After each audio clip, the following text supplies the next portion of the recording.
What's happening? What's happening? What's happening? What's happening? What's happening? What's happening? What's happening? What's happening? Welcome to the Chosen Not Taking Show. I am your host, Rev Roy, aka Chosen Not Taking. Choose your life. Don't just take what it gives you. And if you could do your boy a favor, like, comment, and subscribe to the vibe. You know we on our way to 1 million. Well, look here. This brother here in the background, as you can see, that don't look like he missed a meal. This is the one and only Jason Whitlock, a quote unquote high end journalist, podcaster. He has his own show now. He was with FS1 at one point, I believe. And if I can't certify him for nothing else, he's definitely a primetime hater. He clearly does not see what's the fascination with Deion Sanders and what he's doing at Colorado. But you ain't got to take my word for it. I put a couple of clips together, and I want y'all to tell me what y'all think. Because you know what? I don't want to talk about a hater, by being a hater. I'm going to let y'all make y'all own judgment on that. And look here, man. Like, comment, subscribe.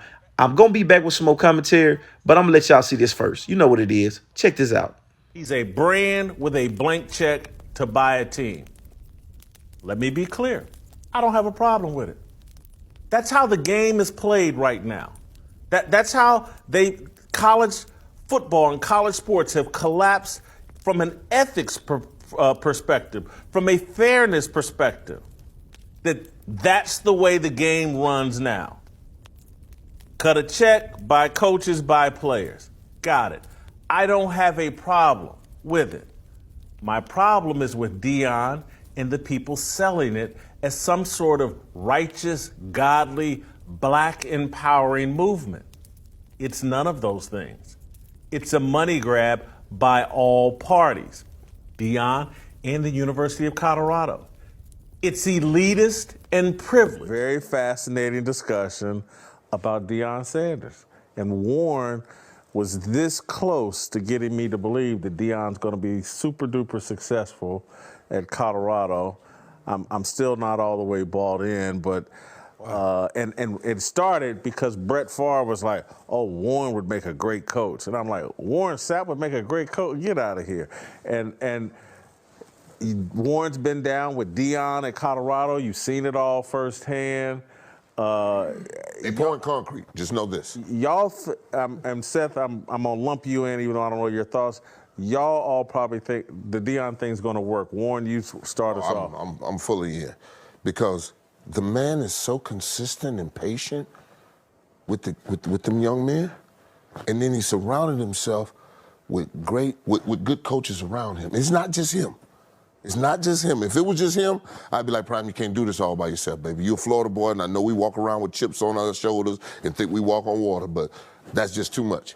He's got a great staff with him, and the kids are all in. When he's in front of them talking, it's almost like they're in a trance. And you know how that is when you got a football team on one beat.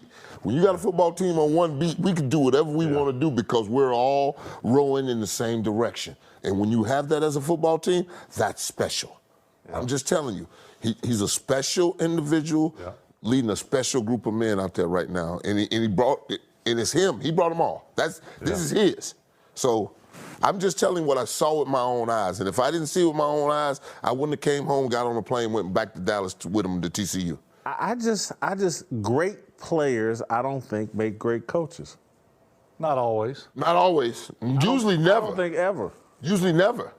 There's always an exception to the rule. It is. We'll name them. Deion Sanders will be that. We won game. No. He won at Jackson State, didn't he? Wait, let me ask you a question before you go to Brett and then you end up with me about Deion. What is it about Deion besides him being a great player that makes you doubt that he can? Arrogance. Okay. Arrogance. A little male jealousy right there. No.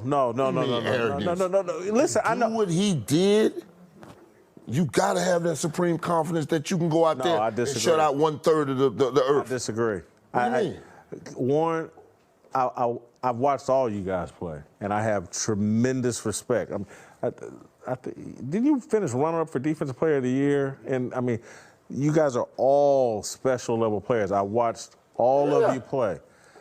You're incredibly gifted, and I think a lot of times incredibly gifted people have flaws that their gifts make up for, but they think their flaws are part of their strength.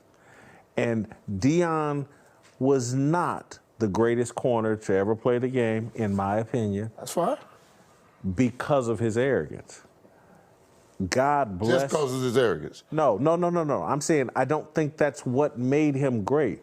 God gave him some incredible gifts in the womb, and he maximized that and worked hard and did all that. But it's not the arrogance. The arrogance to me is a shield or a beard for some insecurity. And just to be quite honest, when I see people that over the top, when I see people, he's my age, we're 56, we're the same class. I see people still wearing gold chains at 56, that's some insecurity. And because I bought some gold chains.